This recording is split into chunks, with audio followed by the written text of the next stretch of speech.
Kas naktim veido, dangumi skraidino, kol dangus ir mėnuo lietumi gaivino. Žmonės savo veidus rūkuose skandino ir kartais mosuojant jį perkūnu vadino.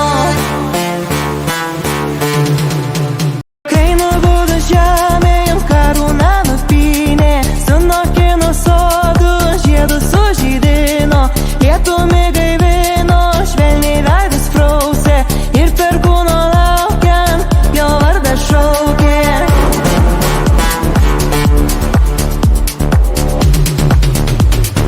Perkūnu vadino.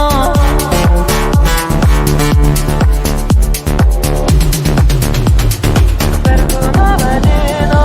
Kai nubudo žemė, jam karūna nupynė, sunokino sodus, žiedus sužydino, lietumi gaivino, švelniai veidus prausė ir perkūno laukiant jo vardą šaukė.